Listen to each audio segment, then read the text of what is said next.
So a 3D printer is like a regular printer, except it prints in a third dimension up. So this printer actually takes a plastic filament, it melts it, and it lays down layers. So rather than just printing ink on a paper, it prints the plastic on a bed here, and it adds layers to it. Some 3D printers can print in many different materials. There is wood filament that you can buy.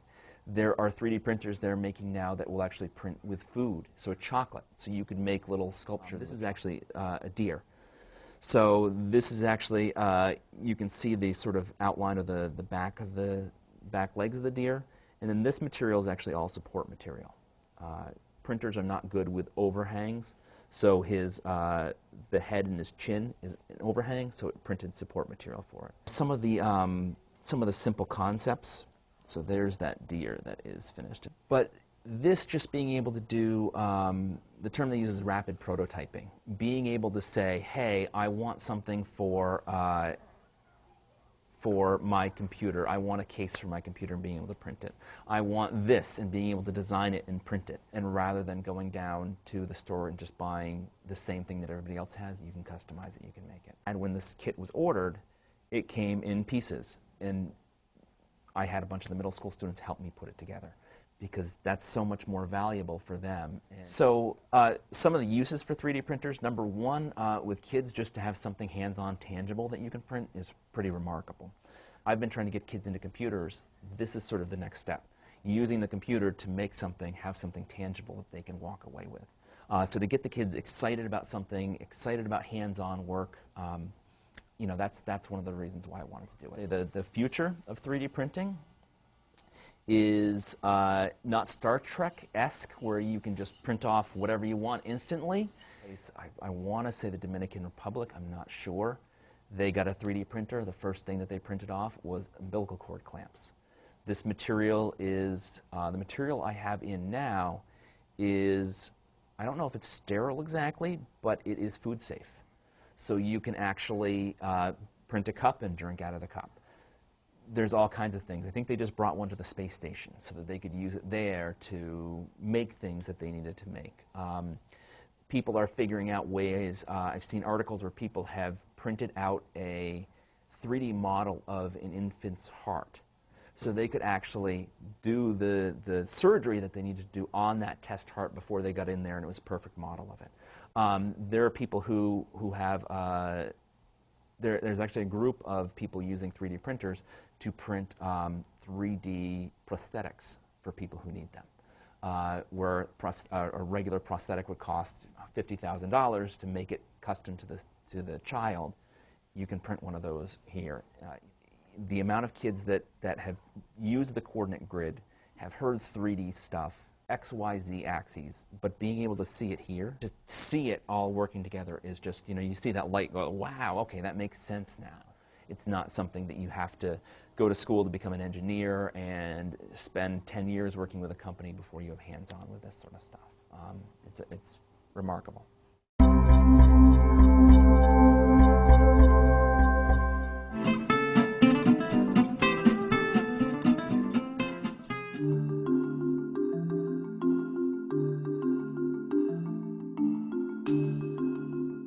Hi, my name's Parker. I started an Origami Club at my school, and so every Friday we just do a different paper folding activity, and I think it's like a really cool thing for kids to learn. Well, origami started in, I'm pretty sure, Japan, and its name is from well, in Japanese, ora means fold and kami means paper, so origami. There's two different kinds of origami that I like to do. One of them is just regular origami, which is like cranes and boxes and things like that.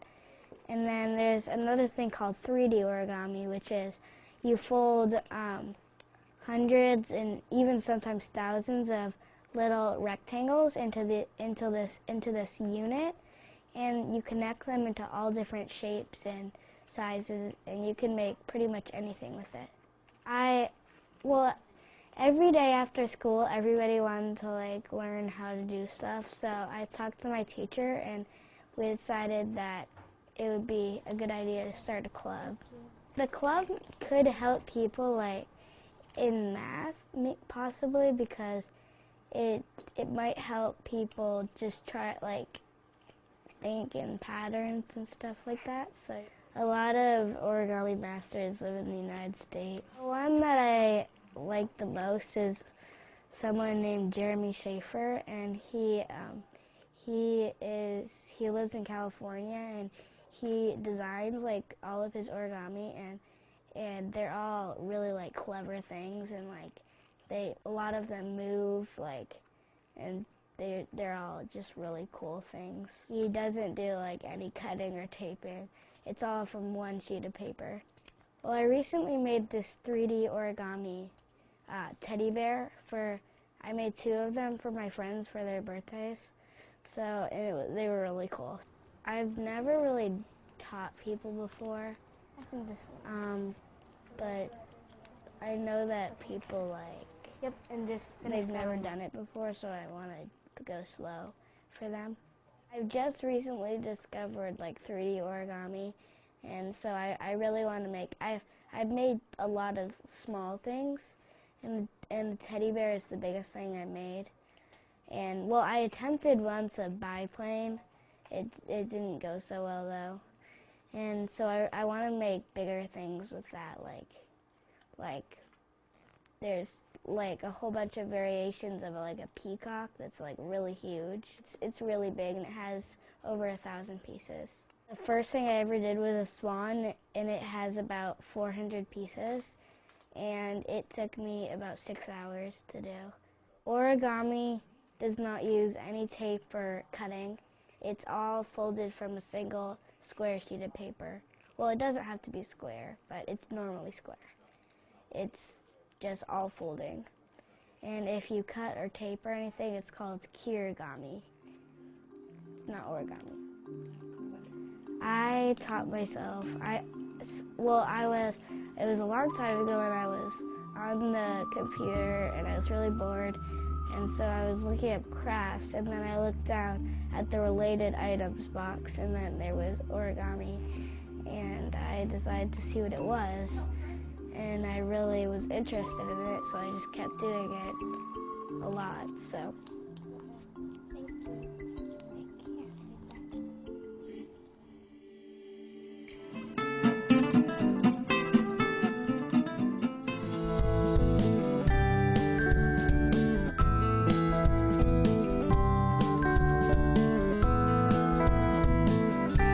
Hi, I'm Lynn Pratt, and I'm here at the Mettawee Community School, and I am doing a watercolor class with the 6th grade. It's part of the after-school program here, and it's a 6-week course, about an hour and a half each week. We usually run a little bit over, and all the materials for the course was also donated by the Vermont Watercolor Society. We have 6 6th graders. We only had 6 slots due to having to get all the materials, so we have 6 6th graders taking the class. And again, it's a 6-week course, so we started out that it was only going to be an hour, and we found after the first class at the end of an hour the kids were not ready to stop painting, so we extended it, so it's been about an hour and a half each week now, and we usually still run a little bit over. The kids are really excited about the program. I think they all thought it was great that not only did they get to use materials, but number one, they weren't a student grade material, they were an artist grade, very good material. And not only that, they get to keep them at the end. So normally, most kids, you know, this age wouldn't be able to take a class where you would have to pay an instructor and pay for materials. So by the Vermont Watercolor Society donating the materials for each student, and I donated my time to teach the class, they were able to take it and be able to do something that they wouldn't normally get to do. When I was growing up, I've always been really into art and architecture, and I was very fortunate. I had really great role models. My mom's very artistic, but I also had other people in the community that worked with me and helped me work on the things that I really enjoyed doing. And I always thought it was really important that when I grew up that I would give back and help other young kids really develop their artistic talents and see if it's something that they like. So I feel like because I was so fortunate, it's kind of like a give back sort of thing.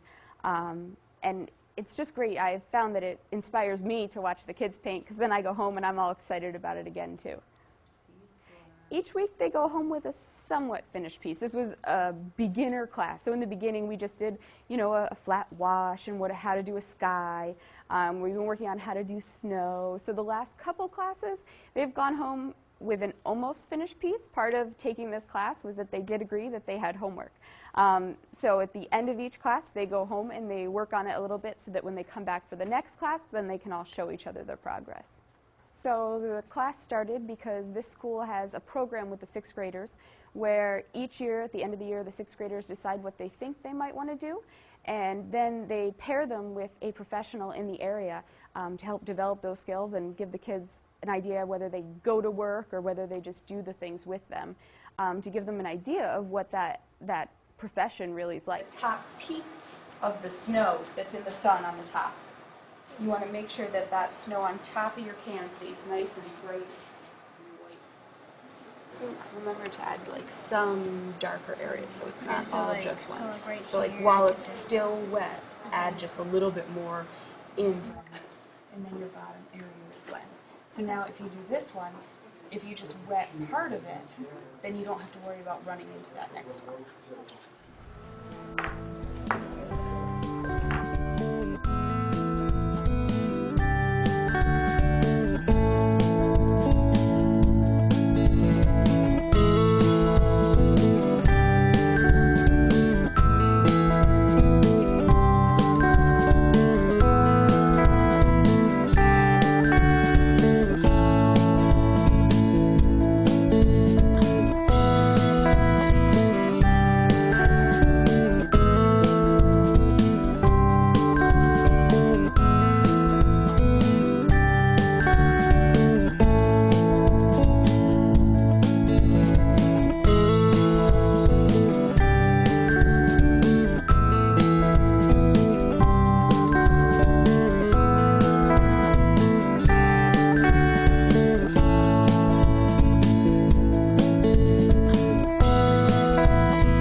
Welcome back to another episode of Logan Cooks.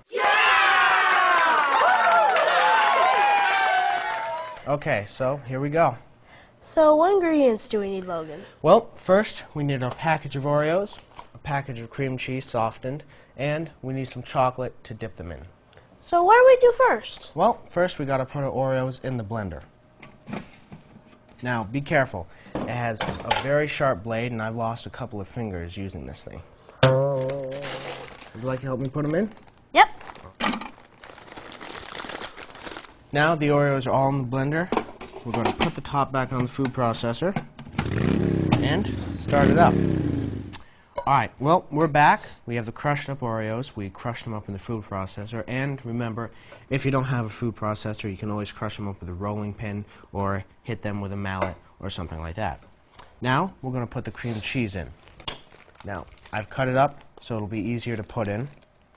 Would you like to help me put them in? Yep. Alright. They're sticky. They are.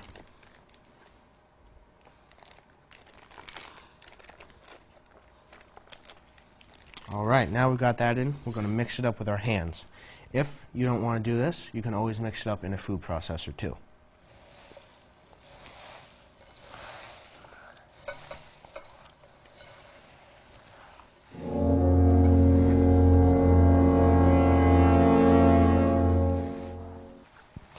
Alright, that looks done. Now, you'll know when it's done, when it's all mixed up and it has a relatively even coloring around the whole thing. You won't see any random chunks of Oreo or random chunks of cream cheese. Now, we want to scoop it out into balls. Now, you can do this with your hands. We're going to do it with an ice cream scoop. If you're doing it with an ice cream scoop or even with your hands, you might want to get them wet first because this stuff is very, very sticky, as you can see.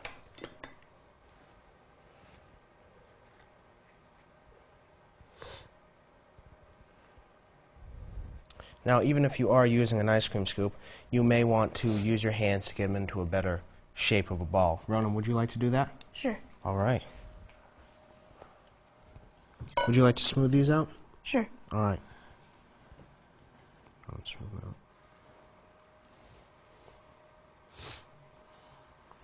Now that we've got them all organized into ball shapes, we're going to put them in the fridge for an hour and let them chill until they are firm. We'll be right back. Now that the balls have been chilling, we need to melt this chocolate. We're going to put it in the microwave for a minute, but we may need to put it in longer to make sure it's completely melted.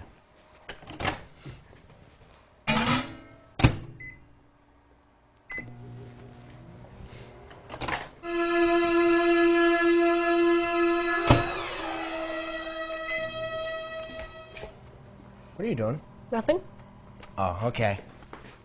We're back. We've got our Oreo balls, which are now nice and firm because they've been sitting in the fridge. And we've also got our chocolate. Now, with your chocolate, you want to make sure it's nice and melty, that it drips when you pick it up on a spoon. Now, we're going to dip them in. An easy way to do this is to get a stick. Then what you do, poke the stick into the Oreo ball and mix it around in the chocolate. All right, our balls are now nice and firm. We've dipped them in chocolate and put a stick in them so that they're easier to handle. And now we're going to dip them in the good stuff.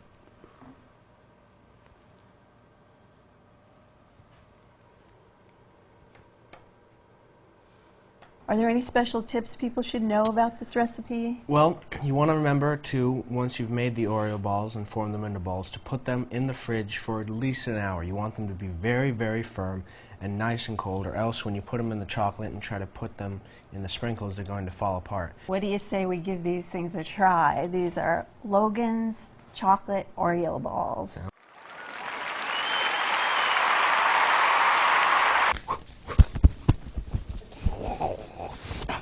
Get in the processor.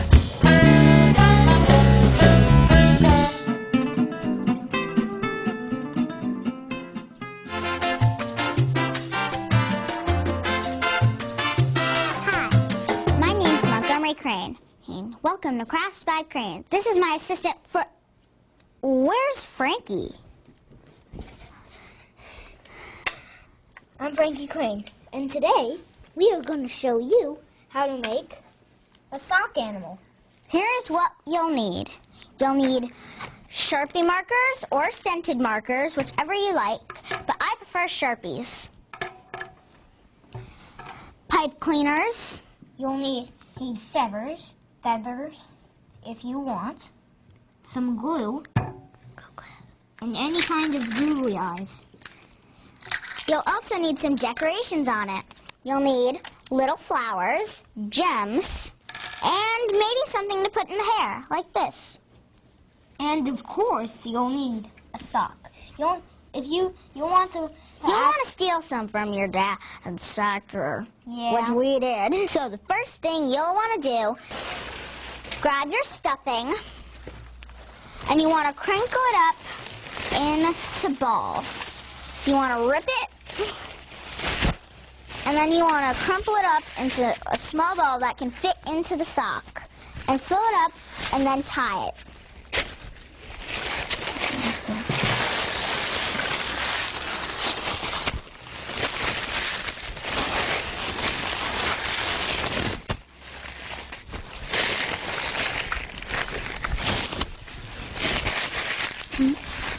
Master Montgomery puts in this last and the least piece of tissue paper. Then you'll want to tie it. Leave about half a foot or a little bit more, and you want to tie it. You might want to do two so it won't slide off. And if it's like sticking out like this, then you can just tuck it in and keep tucking, and then it'll finally go away. And you can either take a Sharpie marker and draw your face, but with the eyes you can either draw them on, which we prefer because it's easier, or you can choose the medium and hard way. Use googly eyes. Today we'll be using googly eyes. My terrific partner will do the other. And while he's gluing, you might want to make some cool decorations. I prefer flowers to the hair. You'll need feathers, of course, because everything looks awesome with feathers. I'll be working on the hair piece. So you're only going to take a piece of felt like this, cut it down to about a square, take some of your fantastic sticky glue, and you want to make the right amount of glue and put a little bit on. Then you're going to want to stick. It might not stick right away, but if you put glue over it, it will stick. 15 to 20 minutes. But you could blow on it to help it dry. Now I would think that's easier if you could wrap the pipe cleaners around its head, and then you keep doing that, and when you're done, you'll have the hair. And you want to have multicolor hair to make it look more cool. And if you want to make like a little tiara or something, go right ahead. It's your animal. Anything can be perfect. So with me, if your feathers, if you want them to be on your stock animal, they don't really have to be the same size, because with this, they kind of got stuck. They kind of got in front of the tissue of the paper towels. So it doesn't have to be perfect, but it's got to be at least good.